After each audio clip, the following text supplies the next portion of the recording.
Pénalty raté de Kylian Mbappé, c'est uniquement ce que vous retenez ce soir. Une vision, on va dire, un peu étroite. Mais nous allons tout de suite avoir un habillage Mbappé. C'est uniquement ce que vous retenez ce soir ou pas? Non. C'est ce que je retiens d'abord. Oui, d'abord. Ouais. Mbappé en général. Ok. Non, pas du tout. Non, pas du tout. Olivier? Non plus. Non plus. Étienne? Oui, et tout le match de Mbappé. Oui, et tout le match en plus. Ah bah non. Ok. Bon, écoutez, on va y aller comme ça. À bonne franquetton, parce que c'est d'abord, c'est machin, tout ça. Et vous? Ah non, pas uniquement ou d'abord? Non, moi je tomberai jamais sur quelqu'un qui rate un penalty. Et même s'il est là, c'est juste qu'il est arrêté par le gardien. Même s'il montre un petit peu trop où il va tirer. Moi, il y a un truc que je comprends pas dans sa course, c'est qu'il regarde le gardien tout le long, jusqu'au moment où il arrive au ballon, il baisse sa tête, il frappe. Je comprends pas l'intérêt de faire ça en fait. Parce que si tu regardes le gardien, tu vas jusqu'au bout avant de frapper, quoi. Pour voir s'il part d'un côté ou de l'autre. Mais moi, je taperai jamais sur un joueur qui rate un penalty. Mais par contre, son match, il est assez triste, quoi. Je n'ai pas regardé 90 minutes fixées sur l'écran. Le match du Real est très Oui, le match de Mbappé aussi. Mais à chaque fois que Mbappé n'est pas bon, on dit que c'est l'équipe. Mais bon, lui, quand il avait le ballon, je n'ai pas trouvé faire une différence. Bon, il a été bien pris par les défenseurs de Liverpool qui l'attendaient un petit peu, j'ai l'impression. Oui. Il a pris un énorme tampon de 5 minutes par Van Dijk. C'est rare, hein, Van Dijk, moi je l'ai beaucoup suivi, beaucoup commenté. C'est assez rare de voir ça. C'est pas un joueur très méchant. Il est impressionnant, mais il n'est pas très méchant. Et là, il a fait ce que Sergio Ramos avait fait à Salah en finale de Ligue des Champions.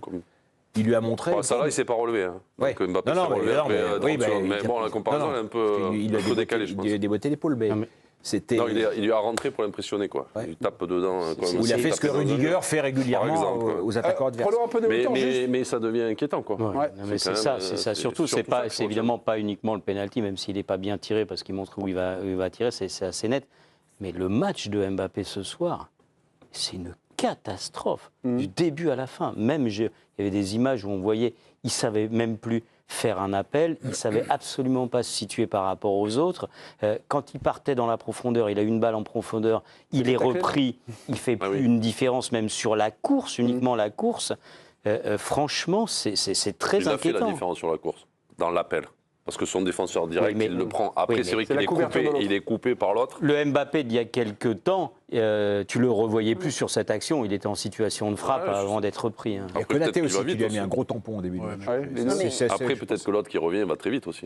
Non mais il est quand même... Joe, il est au-delà de ça, il est méconnaissable. Ah non, mais on sent qu'il est en totale perte de repères. Des fois, il ne prend pas la profondeur quand il faut la prendre, il décroche quand il faudrait y aller, il sait plus quoi faire. On avait dans une équipe quand même, Mélisande, qui était vraiment en difficulté ce soir. Mais il y avait eu l'impression d'une amélioration ce week-end avec le nouveau système, et bien là, plus rien.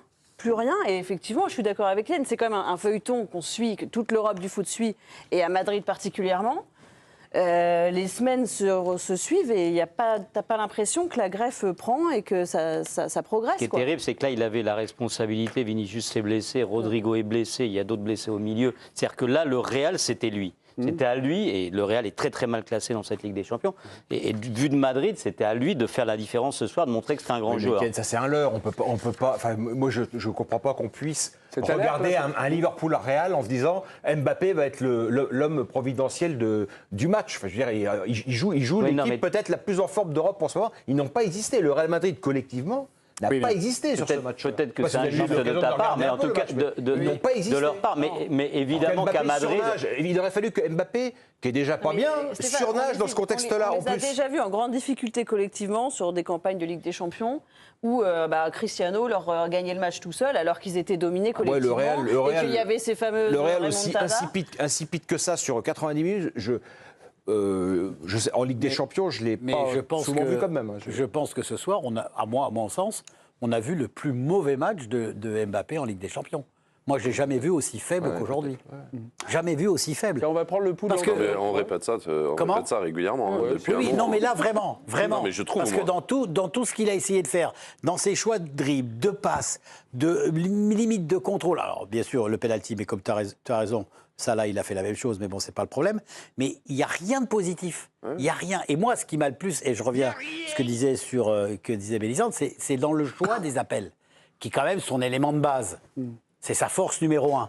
Mais là, tu le sens en difficulté. Et puis alors moi, ce qui m'a étonné encore le plus, c'est pour ça que je dis que c'est la plus mauvaise de ses prestations, parce qu'il retrouvait un côté qu'il aime. Ouais. Le côté gauche. La zone. La zone gauche. Oui.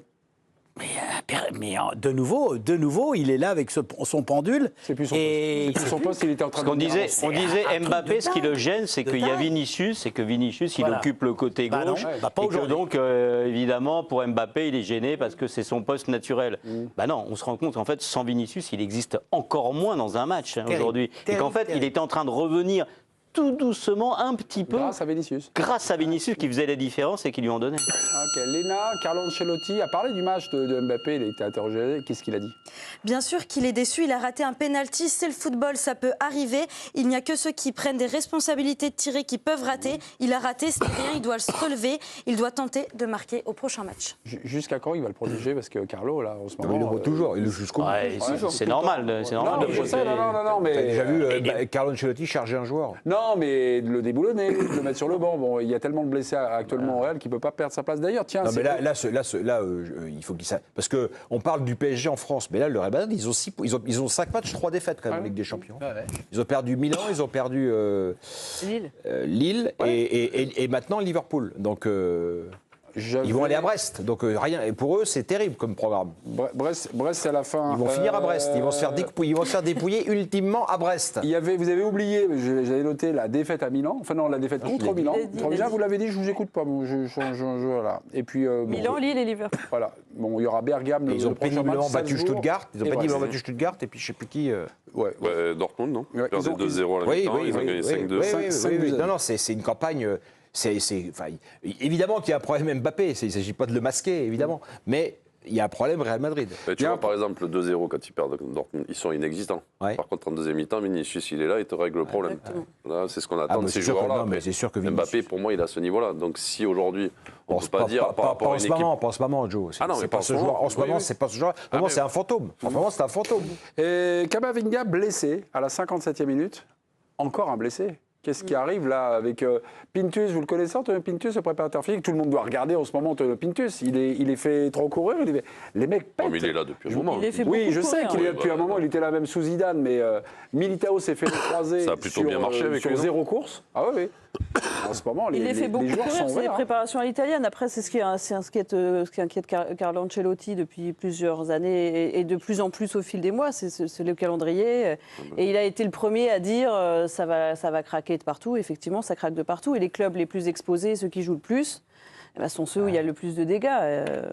Ils ont fait demi-finale au final aux victoires en Ligue des Champions depuis 7 ans, 8 ans, tous les ans, le Real Madrid. C'est-à-dire que et plus la Super Coupe d'Europe, la Coupe du Monde des clubs, ils l'ont joué. La Coupe du Monde des clubs, ils l'ont joué, même si elle était dans un autre format. Donc depuis cette accumulation de matchs... Il y a des internationaux qui vont au Brésil, qui voyagent.